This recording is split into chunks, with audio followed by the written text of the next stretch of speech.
Hola, bienvenidos a un nuevo episodio de Café Fiduciario, su espacio de todos los jueves a las 7 de la mañana. Hoy vamos a tener una conversación muy relevante para el momento actual que está viviendo el mercado, especialmente en temas de inversión, estructuración, confianza.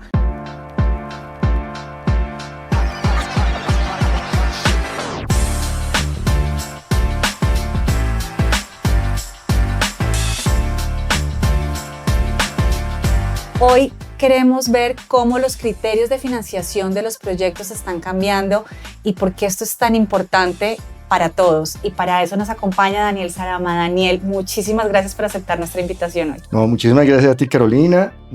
Muy complacido de estar aquí acompañándolos en este Café Fiduciario. Gracias, Daniel. Bueno, para iniciar, yo creo que iniciemos por lo básico.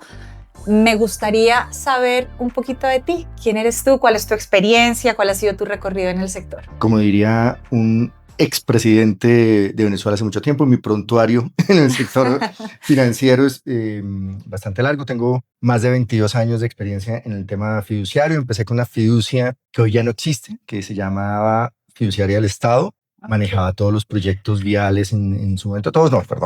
Una buena parte de los proyectos viales en su momento. Era una fiduciaria muy hecha a la medida. Dependía del Banco del Estado en su momento. El Banco del Estado entra en liquidación y sale, pero fue una escuela muy bonita, muy interesante, donde aprendí todo lo que llevo. Y estuve recorriendo desde el punto de vista fiduciario en Fiduciaria del Estado, estuve en Bancolombia, estuve en Gen Fiduciaria, estuve en Alianza bastantes años, estuve con Corfi Colombiana, con Renta 4 y ahora ya me salí del sector fiduciario y estoy ya dedicado a la administración de un family office. Wow, o sea, fiduciario de corazón. De todo corazón, de hígado, de riñón.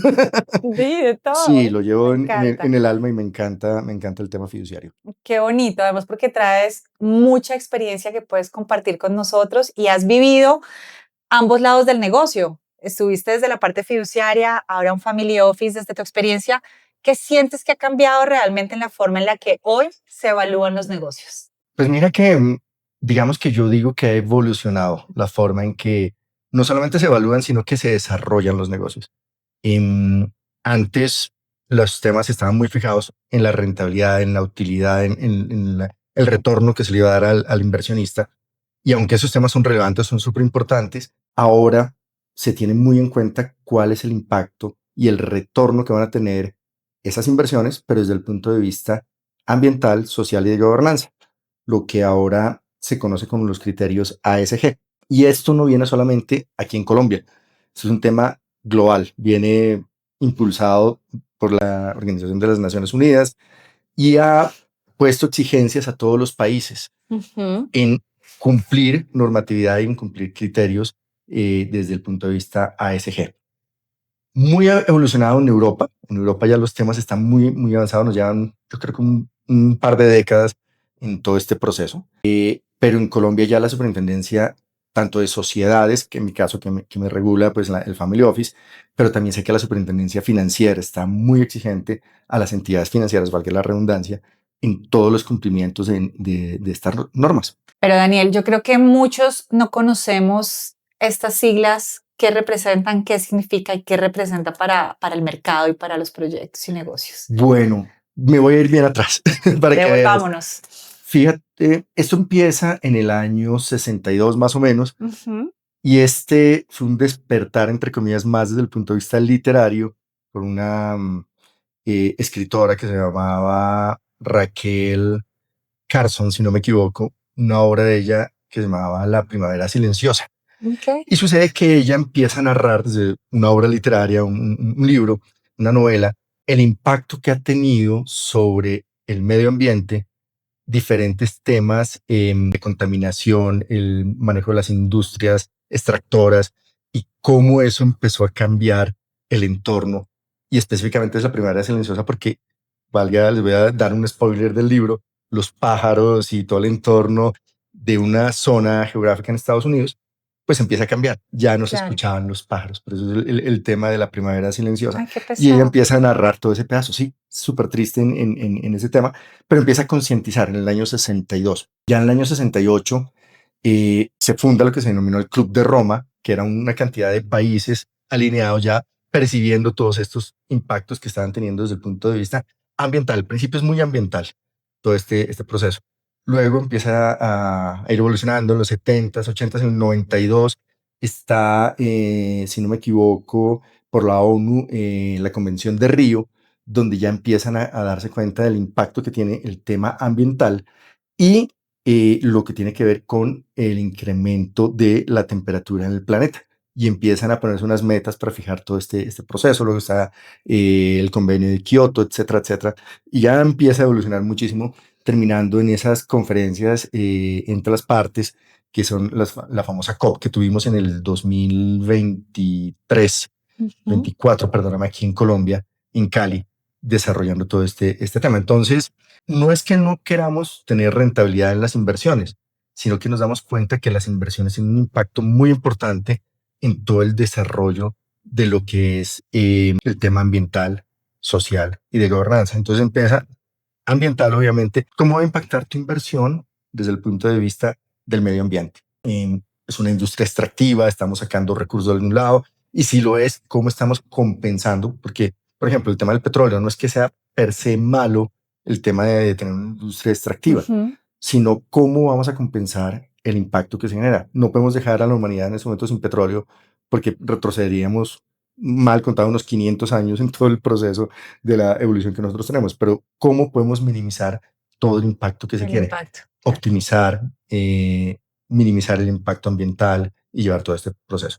Ahora, el tema social. ¿Por qué el tema social? Justamente es que dentro de todo este análisis que hicieron, todo este tema que te contaba, pues descubrieron que las diferencias sociales tienen un impacto muy fuerte en el desarrollo de la economía de los países, muy dado en los países subdesarrollados del tercer mundo. ¿Qué pasa? Las diferencias que hay entre pobres y ricos empiezan a acrecentar todo este proceso. Y si no hay criterios sociales donde estemos preservando el tema del impacto que se está haciendo en las poblaciones más vulnerables, pues sucede que esa brecha se va a hacer cada día más grande y se está dando pie a lo que son los temas de violencia. ¿Por qué? Porque entonces ya las personas que no tienen los recursos suficientes solamente van a ver un medio para poder Para poder, salir de esos temas y es dedicarse a los temas ilegales. de acuerdo. Narcotráfico, minería ilegal, trata de blancas, etcétera, etcétera. Entonces empieza a haber una conciencia mucho más fuerte sobre todo este punto. Y viene el último eje, que es gobernanza o el eje de gobernante, que básicamente lo que dice es esos criterios tienen que imponerse por parte de las mismas empresas a ser éticos, a cumplir una serie de protocolos para evitar justamente esos dos puntos anteriores, tanto el ambiental como el social.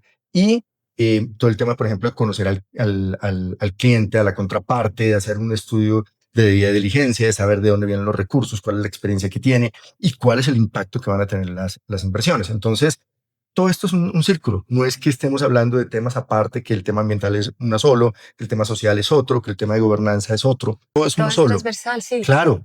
Y ahí viene un punto importante, como tú lo dices, esto es transversal a todas las industrias. No es que estemos viendo que a la industria financiera se le esté exigiendo, pero no se le esté exigiendo a la industria extractiva, o por el contrario, al tema construcción se le pongan unos metas, unos temas diferentes a lo que se le pone al resto. Todos tenemos que estar cumpliendo, todos tenemos que estar velando, y por eso, como les mencionaba al principio, las superintendencias, dependiendo de dónde esté uno parado, pues está siendo muy exigente. ¿Por qué? Porque el gobierno lo está exigiendo. ¿Y por qué? Porque desde arriba le está exigiendo a cada uno de los países cumplir metas y definiciones súper claras. Y por eso vemos, por ejemplo, los temas ambientales en las ciudades. El uso de la bicicleta. Esto no es gratuito, no es porque un alcalde se alocó y dijo, hoy quiero imponer el tema de la bicicleta. No, es cómo vamos promoviendo menor uso de los vehículos de combustión y los trasladamos a temas de medios de transporte más amigables con el medio ambiente, la famosa huella de carbono, etcétera, etcétera. Daniel, pero me pongo a pensar acá y lo estás haciendo visible aquí en este espacio, pero siento que todavía es muy invisible y me parece súper interesante. Hoy estoy aprendiendo un montón porque precisamente a pesar de estar como muy cercanos a estructuraciones de negocios, nos llegan proyectos, yo no veo esto tan visible realmente como en los criterios de elegibilidad, de qué proyectos pasan, no pasan, se financian, o sea, ¿Cómo llegas tú ahí primero? Porque vienes de todo un mundo fiduciario. ¿Cómo llegas a hacerlo visible para ti y cómo estás logrando que sea visible hacia afuera? Pero en realidad yo no lo estoy viendo tan claro todavía. Sí, todavía hay muchas brechas que hay que solventar. Hay un buen camino, que es la imposición de, por ejemplo, esos informes voluntarios, Ujú. voluntarios entre comillas, que nos están pidiendo, por ejemplo, la Superintendencia de Sociedades, pero que tenemos que cumplir y llevar.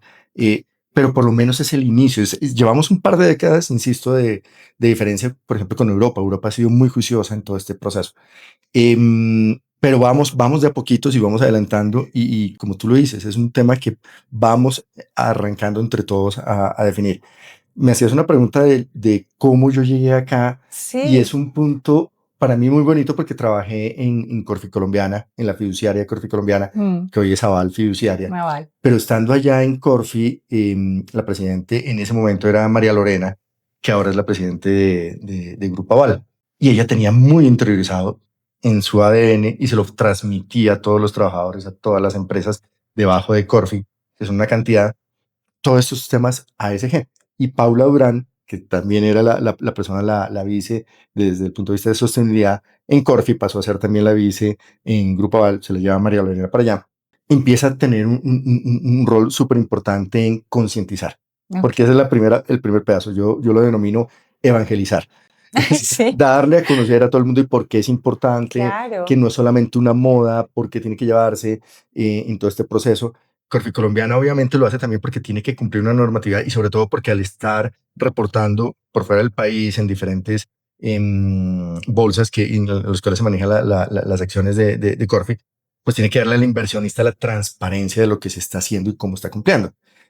Pero detrás está metido el ADN, o sea, esto no solamente cumplir por cumplir, yo siempre lo percibí de esa manera y me encantó la forma en que ella lo llevaba. Cuando hay el cambio de María Lorena a Milena López, que ella cogió pues las riendas de Corfi De Colombiana, Corfi.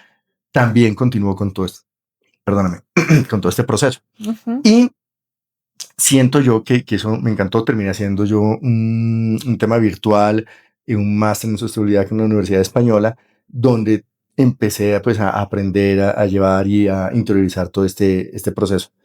Y un tema muy bonito, ya finalizando mi ciclo en Corfi, alcanzamos a sacar un fondo sostenible, un fondo de inversión colectiva, donde había un tema súper interesante, unas mezcla de finanzas que se denomina blended o mezclada, Sí. donde hay un apoyo del ente estatal para darle un soporte al inversionista y el inversionista tiene más probabilidades de tener un retorno a su inversión en caso de que no lo tenga el ente estatal, en este caso es una fundación, pone los recursos y cubre pues como una especie de seguro para el inversionista.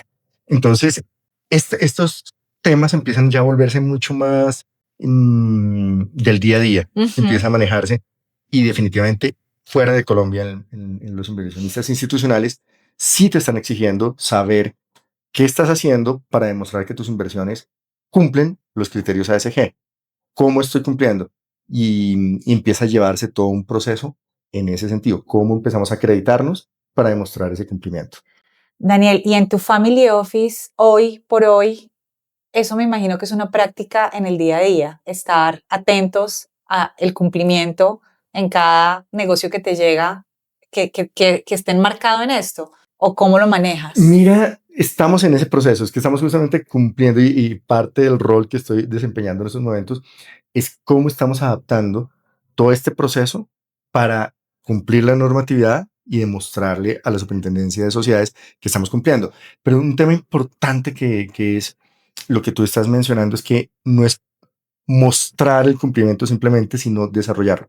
Ujú. Hay una palabra clave en todo este proceso de sostenibilidad que es el greenwash o Ok, intentarse mostrar verde verde. cuando no lo Ujú. eres o cuando no tienes forma de demostrarlo. Ese es otro error grave que tú dices, voy a invertir en un proyecto que va a, por ejemplo, sustentar el reciclaje oportuno de los materiales que se está haciendo.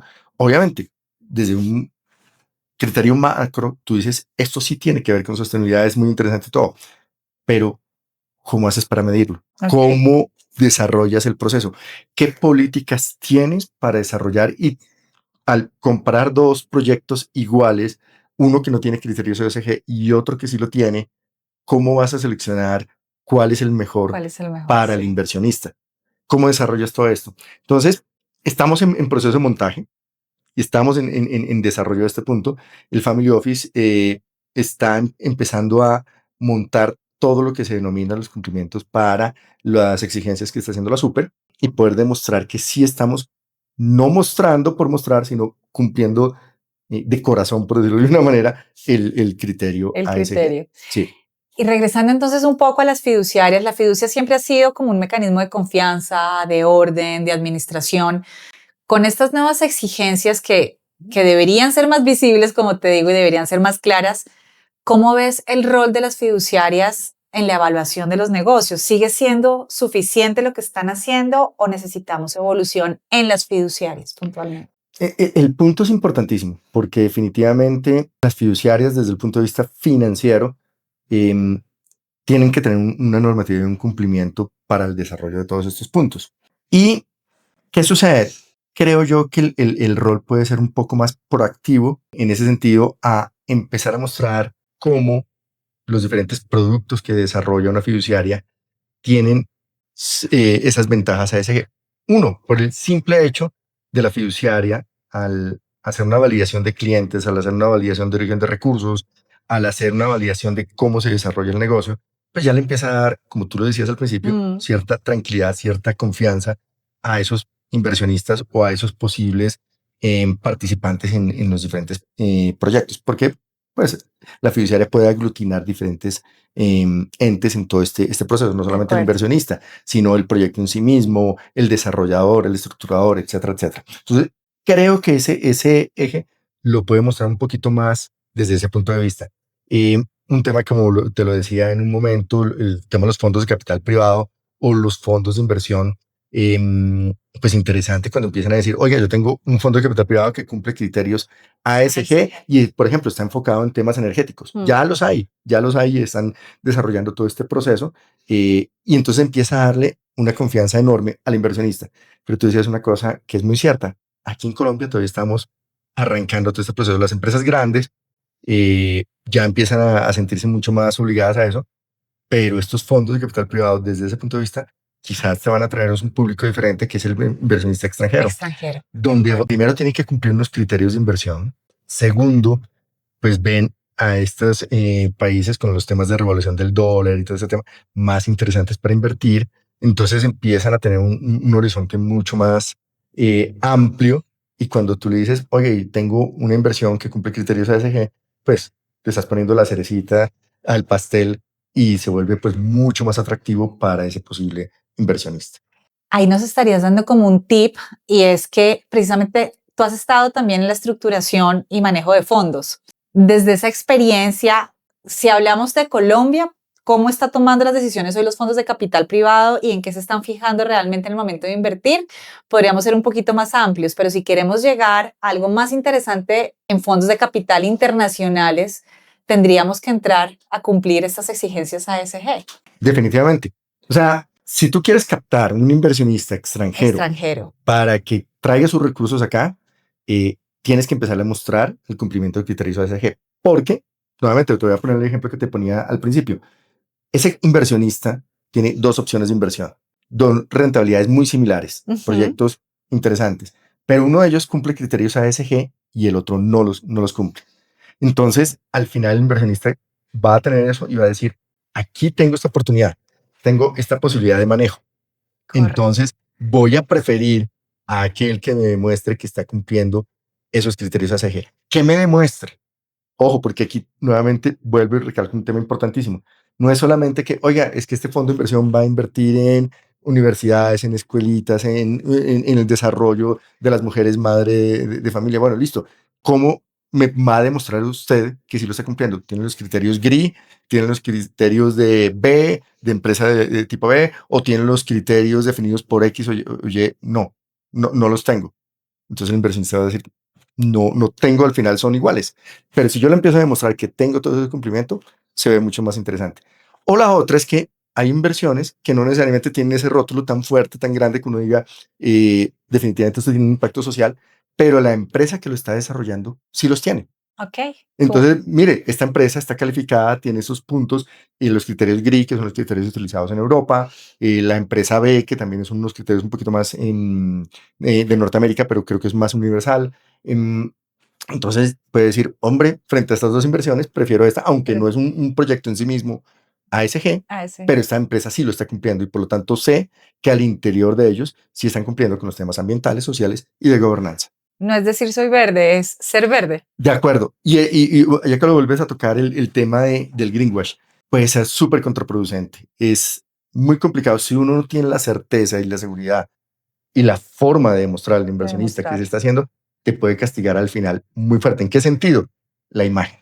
Cuando Claro. tú sales a decir mi proyecto es greenwash y todo el mundo contento sale, invierte y de repente te dicen, listo, eh, necesito cumplir mis normatividades porque a mí me exigen cumplir con mis inversiones. Como usted me dijo que era Mm, greenwash, perdón, que era verde, por verde. favor, muéstreme cómo le está cumpliendo. ¿Quién le está certificando? No, no, no, no tengo ninguna certificación. No, no, no la saqué. No, momento. Claro. Cuando usted me promovió el producto, El me dijo que era producto. así. Y por lo tanto, ese ruido que te puede hacer el mercado puede ser súper contraproducente. Entonces, el tema del greenwash es un arma de doble filo. Hay que saberlo manejar muy bien.